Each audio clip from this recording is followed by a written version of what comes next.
Good afternoon, my dear students. I am Disha, welcoming you to Dishans EduTech Private Limited. Today I am going to teach you English of class 10 and the topic is A Letter to God. Already I have taught you part 1 and part 2 of this lesson. Today I am going to teach you part 3 of this lesson.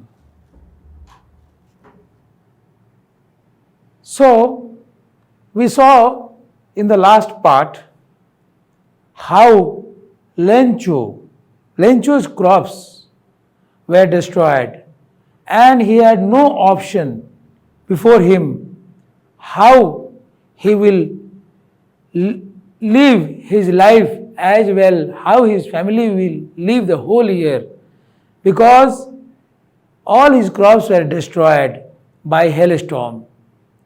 And just first of all, Lencho was very much stressed, very much depressed, but after some time, he suddenly stopped being depressed and he thought that God will definitely help him. And he thought of writing a letter to God. And the following Sunday, it was Sunday, he wrote a letter to God and he put in the envelope, put a stamp and he dropped in the mailbox and then he returned. After that, what happened? Let's see in this slide. One of the employees who was a postman and also helped at the post office went to his boss laughing heartily and showed him the letter to God. तो क्या हुआ कि एक employee था उस post office में, जिस post office में लेटर पोस्ट किया था गॉड को लेंचो ने, और वो एम्प्लॉय कौन था, वो कर्मचारी कौन था? He was a postman and this postman also help the other employees at the post office. So when he saw this letter, when he took the letter out of the mailbox, he went to his boss, I mean the postmaster, laughing heartily, जोर जोर से ठहाका मारते हुए ये postman जो है अपने बॉस जो है पोस्टमास्टर के पास दौड़ते हुए गया and showed him the letter to God. और लेंचो ने जो लेटर लिखा था टू गॉड, अपने दुख को प्रकट करते हुए, और उसमें जो डिमांड किया था, ही नीडेड 100 पेसोज, उस चीज को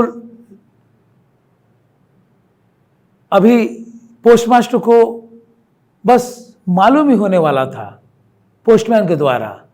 तो लेटर टू गॉड जो लिखा हुआ था, इस चीज को जब देखा लिफाफे पे, तो पोस्टमैन जो है बहुत ही दंग रह गया और साथ ही साथ जोर जोर से ठहाका मार कर हंसने लगा. और पोस्ट मास्टर के पास वो जाता है वो लेटर लेकर. Never in his career as a postman had he known that address.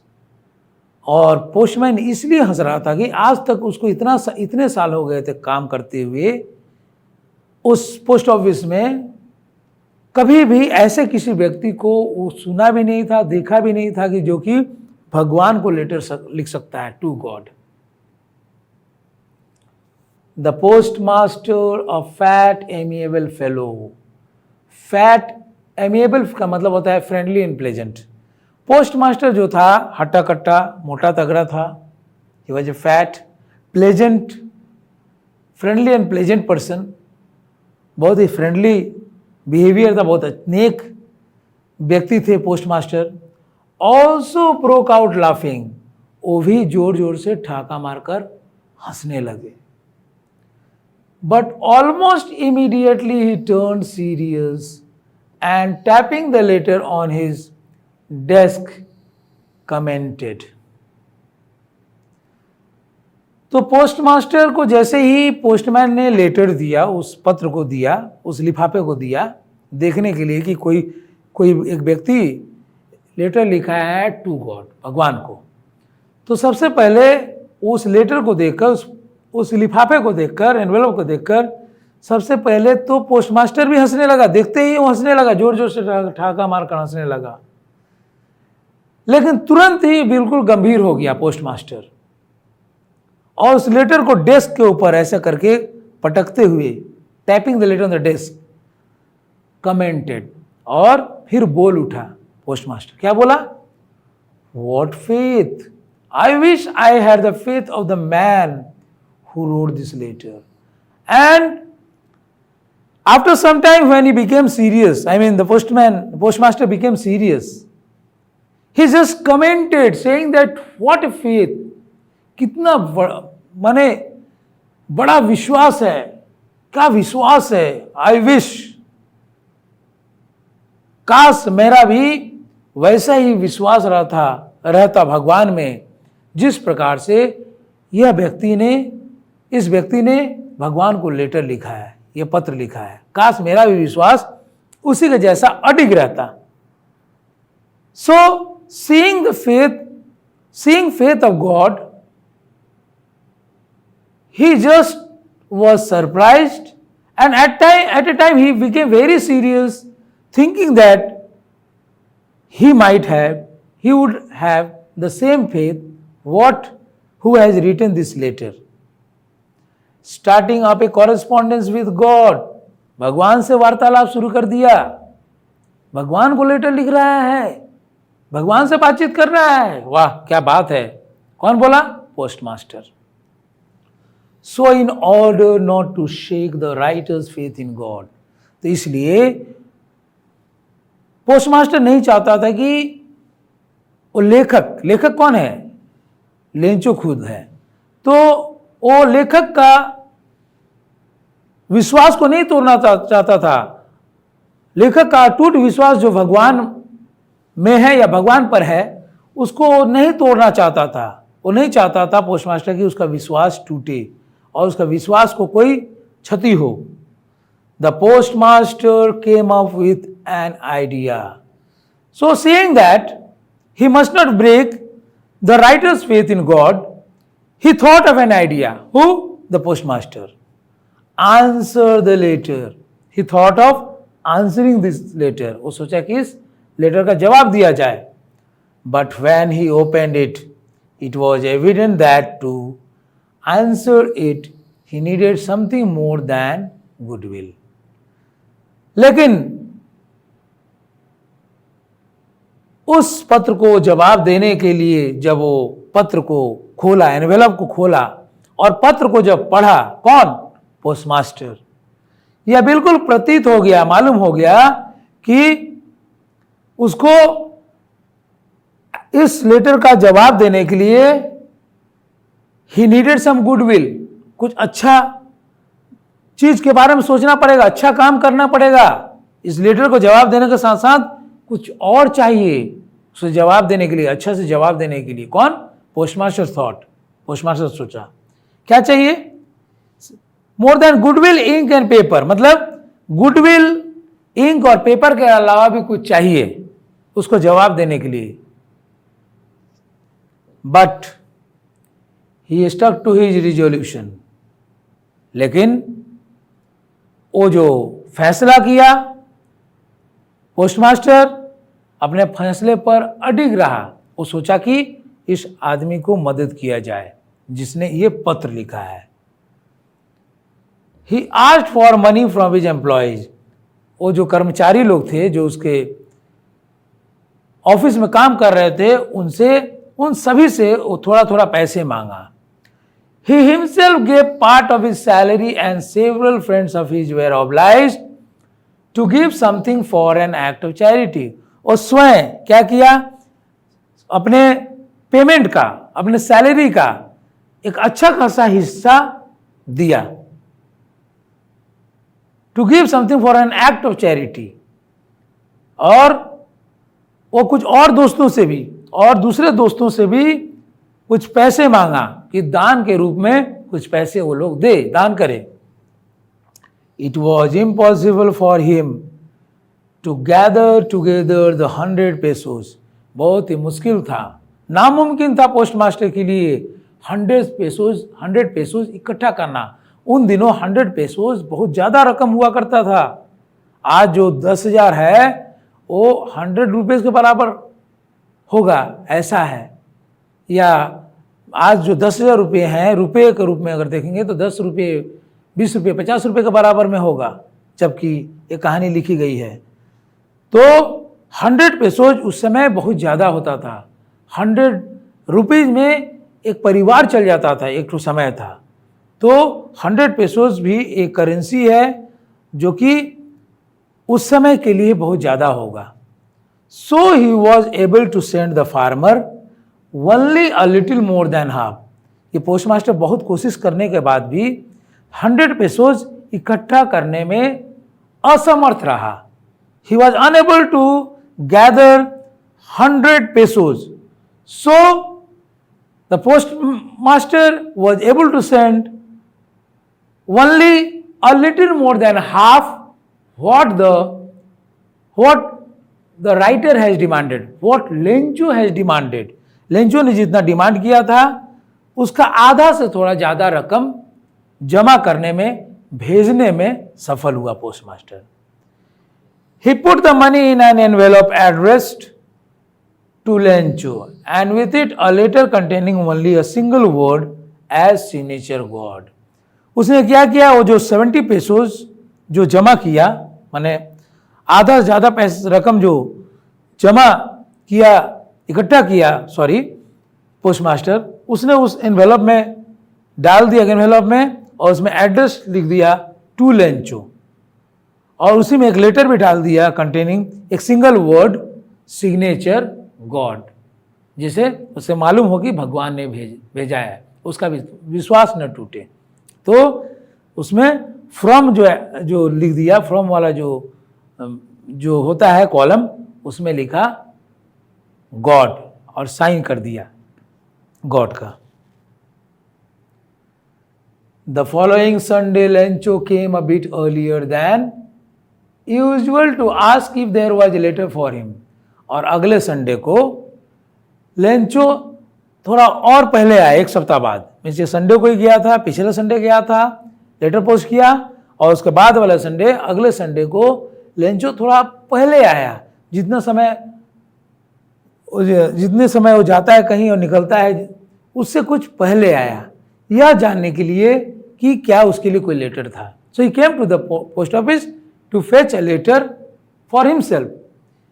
It was the postman himself who handed the letter to him, while the postmaster, experiencing the contentment of a man who has performed a good deed, looked on from his office. और postman को ही postmaster ने letter दिया, जिसमें कि पेसोज demand जो किया था Lencho, उसमें एनवेलप में डाल दिए थे, और पोस्टमैन ही खुद स्वयं वो लेटर को हैंड ओवर किया. किसको? लेंचो को. और पोस्टमास्टर अपने ऑफिस से यह देखकर मुस्कुरा रहा था जी कि वो अच्छा काम किया है, बहुत सेटिस्फाइड फील कर रहा था. तो पोस्टमैन अपने काउंटर से वो देख रहा था, और ये मन में उसको बहुत अच्छा लग रहा था कि वो सेटिस्फाइड फील कर रहा था कि उसने एक अच्छा काम किया है, एक गरीब आदमी को व्यक्त करके. Lencho showed not the slightest surprise on seeing the money. और एनवेलप में रुपये को देखकर लेंचो को जरा भी सरप्राइज नहीं हुआ, जरा भी वो चौंका नहीं. बोलता है ना कि रुपये मिल जाए तो कोई चौंकना शुरू कर देता, हाँ भाई भगवान ने मुझे रुपये भेज दिए, ऐसा कोई सरप्राइज, आश्चर्यचकित वाला भावना उसे चेहरे पर नहीं दिख रहा था. सच वॉज हिज कॉन्फिडेंस, इस प्रकार से विश्वास था. That was his confidence on God. Lencho has so much confidence on God that he was never surprise. seeing the money in the envelope. But he became angry when he counted the money. And at the same time, when Lencho counted the money, he became angry. वो बहुत ही गुस्सा हो गया जब वो रुपए को गिना. God could not have made a mistake, nor could he have denied Lencho what he had requested. और लेंचो मन ही मन सोचने लगा कि ईश्वर ऐसा गलती नहीं कर सकते हैं. God could not have made this type of mistake, and God would not have denied his request. जो रिक्वेस्ट लेंचो ने किया है, भगवान इसको डिनाई नहीं किए होंगे, नकारे नहीं होंगे. ये भगवान का फॉल्ट नहीं है, ईश्वर का फॉल्ट नहीं है. Immediately Lencho went up to the window to ask for paper and ink. जैसे देखा लेंचो कि उसमें जो पैसे है, पैसे कम है एनवेलप में, वैसे तुरंत वो क्या किया, वो खिड़की के पास गया, काउंटर के पास, और पेपर और इंक मांगा पोस्ट ऑफिस में. On the public writing table he started to write. और क्या किया, पब्लिक राइटिंग टेबल पर वो खड़ा होकर लिखने लगा एक दूसरा फिर लेटर लिखा भगवान को. With much wrinkling of his bro, वो आईब्रो को ऐसा ऐसा कर रहा था, ऐसे ऐसे. मच रिंकलिंग मतलब गुस्से में था, अपने भाव को स्पष्ट कर रहा था लिखते वक्त, इसीलिए उसके आईब्रोज ऐसे मूवमेंट हो रहे थे. Caused by the effort he had to make to express his ideas. अपने फीलिंग्स को एक्सप्रेस करने के लिए उसका आईब्रोज क्या है, आईब्रोज में मूवमेंट हो रहे थे, उसी को कहते हैं रिंकलिंग ऑफ हिज ब्रो. और कंटेंटमेंट का मतलब होता है satisfaction. When he finished, he went to the window to buy a stamp which he licked and then affixed to the envelope. और जब वो लिखना खत्म कर लिया तो काउंटर में खिड़की के पास गया और वहां से एक स्टैम्प खरीदा, जिसको स्टैम्प को अपने जीभ पर ऐसा लगाया और उस लिफाफे पर चिपका दिया. चिपकाकर क्या किया, affixed to the envelope with a blow of his fist. और कैसे चिपकाया, उस पर चिपका रख के एक अपने फिस्ट, इसको बोलते हैं फिस्ट एक बार दे मारा जिससे को बढ़िया से चिपक जाए, अच्छा से चिपक जाए. The moment the letter fell into the mail box the post master went to open it. और जैसे ही दूसरा लेटर जो भगवान को लिखा, जब उसको पूरे पैसे नहीं मिले, तो जैसे ही वो लेटर मेल बॉक्स में डाला लेंचो, वैसे ही पोस्ट मास्टर गया वो बक्से को खोलने के लिए, लेटर बॉक्स को खोलने के लिए. इट सेड, और जब लेटर पढ़ा पोस्ट मास्टर तो क्या लिखा हुआ था. पहले पोस्ट मास्टर क्यों गया, वो सोचा कि धन्यवाद ज्ञापन लिखा होगा, अच्छा से धन्यवाद किया होगा, भगवान को सराहा होगा कि भगवान आपने मेरी मदद करके बहुत अच्छा किया. हाँ, लेकिन ऐसी बात नहीं थी. वो जवाब में जो लिखा था उसे फिर पोस्टमास्टर पढ़ा. क्या लिखा था लेंचो ने, God of the money that I asked for, जो पैसे आपसे मांगे थे, the money which I had asked for, only 70 pesos reached me.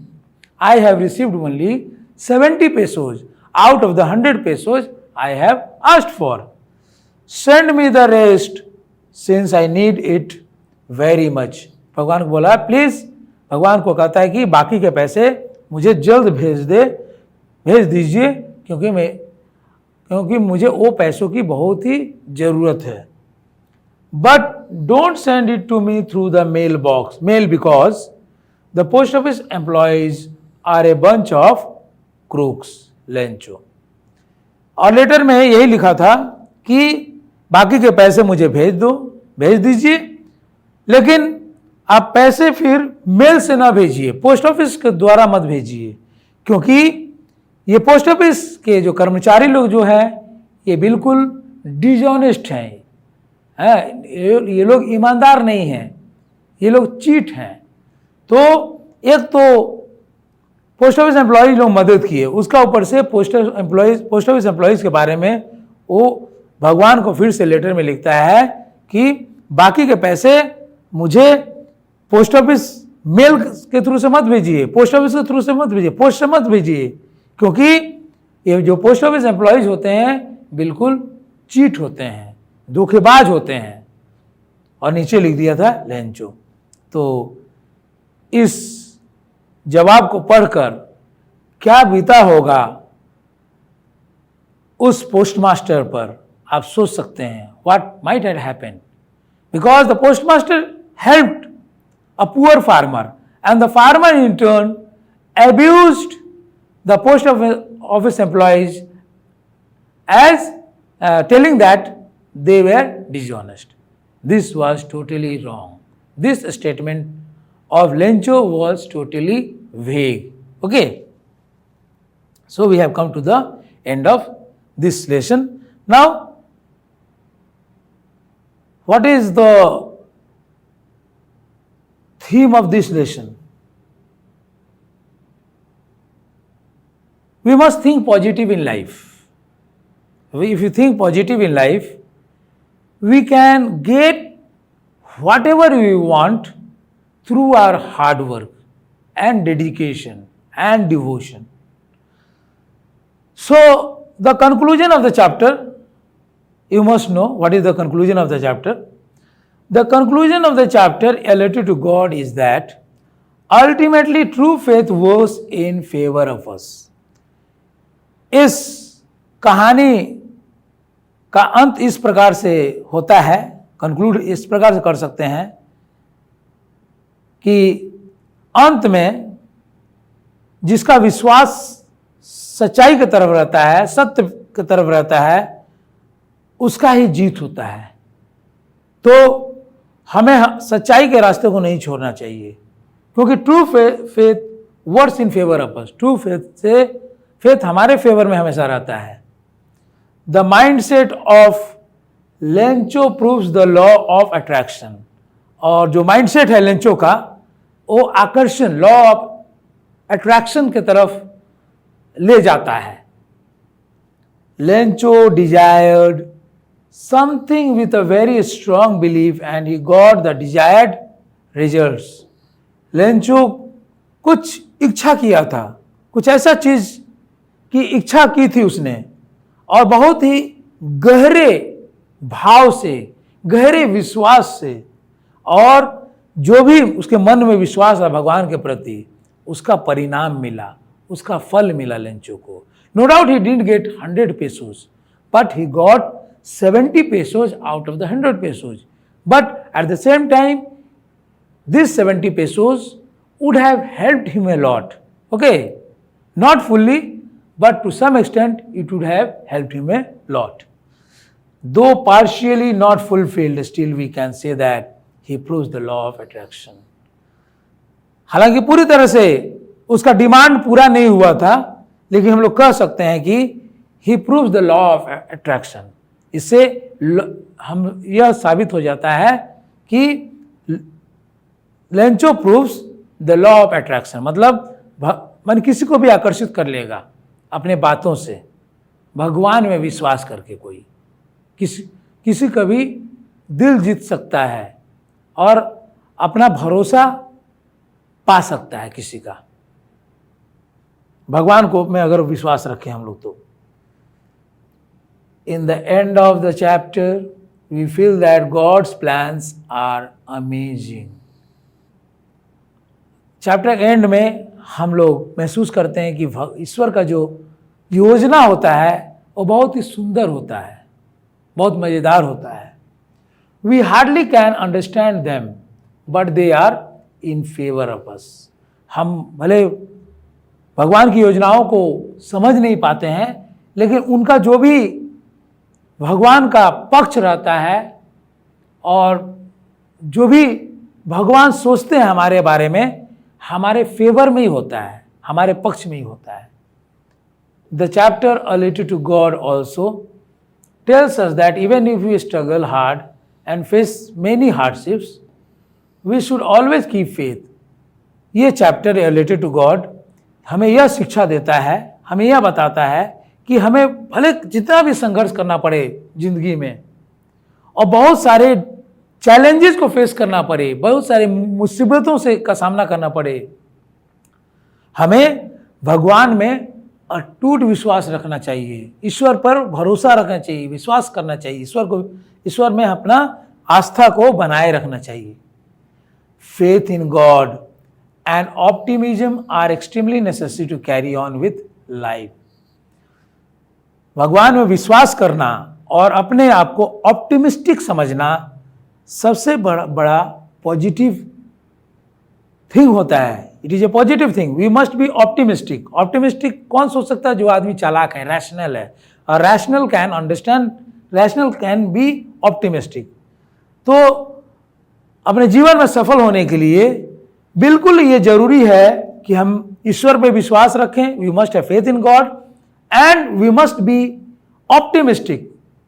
Then we can excel in our life. We can do good things in our life. We can be a successful person. We can be successful in our life if we have faith in God and if we are optimistic. So we have come to the end of this lesson. So I will come with a new topic in the next class. Thank you so much, children.